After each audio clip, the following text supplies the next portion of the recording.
অফিসে যাই ইচ্ছে তাই করছো চুরি, রাজ্যটা তোর বাপের নাকি। মানে মুহূর্তে মুহূর্তে পুলিশ আসছে আমার বাড়িতে, যেন আমি কোনো বড় ক্রিমিনাল। কোচবিহারের এসপি কে চ্যালেঞ্জ করছি, বিরোধী দলনেতা শুভেন্দু অধিকারীর কাছে মনীন্দ্র বর্মন আছেন, থাকবেন।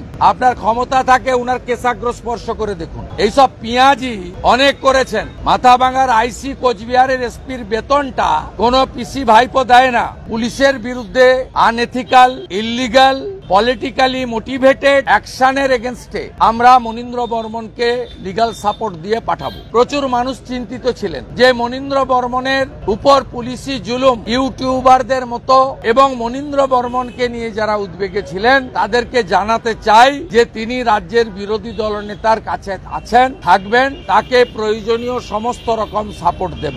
মনীন্দ্র বর্মন, তার বাড়ি মাথাভাঙা, কোচবিহার জেলা। তা উনি 26,000 চাকরি চুরি নিয়ে উনি এটি ভাওয়াইয়া গীত গিয়েছিলেন, যে যার মানে 1 কোটির বেশি ভিউয়ার্স হয়েছে এবং নেট দুনিয়া বা সোশ্যাল মিডিয়াতে খুব পপুলার হয়েছেন। মমতা পুলিশ এই রাজবংশী সমাজের অত্যন্ত প্রিয় লোকশিল্পীকে চাকরি চুরির বিরুদ্ধে তার গান গাওয়ার জন্য 4 বার বাড়িতে পুলিশ পাঠিয়েছে, গ্রেপ্তার করতে চায়। উনাকে টেলিফোনে মাথাভাঙা পুলিশ বলেছে ডিলিট করতে হবে, মোবাইল ফোন জমা দিতে হবে। উনি আমার সঙ্গে টেলিফোনে গত 6-7 দিন ধরেই টাচে ছিলেন। আমি কোচবিহারের এসপি কে চ্যালেঞ্জ করছি, বিরোধী দলনেতা শুভেন্দু অধিকারীর কাছে মনীন্দ্র বর্মন আছেন, থাকবেন। আপনার ক্ষমতা থাকে উনার কেশাগ্র স্পর্শ করে দেখুন। এইসব পিঁয়াজি অনেক করেছেন। মাথাভাঙার আইসি কোচবিহারের এসপির বেতনটা কোন পিসি ভাইপো দেয় না, ট্যাক্সের টাকায় পান। এবং আমরা লয়ারের পক্ষ থেকে, যেহেতু উনাকে লিখিত নোটিশ দেয়নি, এফআইআর করেছে কিনা আমরা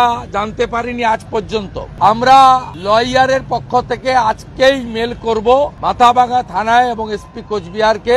যদি কোনো অভিযোগ থাকে বা এফআইআর করে থাকেন কপি ফরওয়ার্ড করতে। তারপরে আমরা জলপাইগুড়ি সার্কিট বেঞ্চে পুলিশের বিরুদ্ধে আনএথিক্যাল, ইল্লিগাল, পলিটিক্যালি মোটিভেটেড অ্যাকশনের এগেনস্টে আমরা মনীন্দ্র বর্মনকে লিগাল সাপোর্ট দিয়ে পাঠাবো। তাই আমি এই পয়েন্টটা আপনাদের মাধ্যমে গোটা রাজ্যে মনীন্দ্র বর্মনকে নিয়ে আমি নিজেই শতাধিক ফোন এবং হোয়াটসঅ্যাপ মেসেজ পেয়েছি, অন্যরাও পেয়ে থাকতে পারেন। প্রচুর মানুষ চিন্তিত ছিলেন যে মনীন্দ্র বর্মনের উপর পুলিশি জুলুম ইউটিউবারদের মতো বা অনেক প্রতিবাদী শিল্পীদের মতো, অনেক কার্টুনিস্টদের মতো হবে কিনা।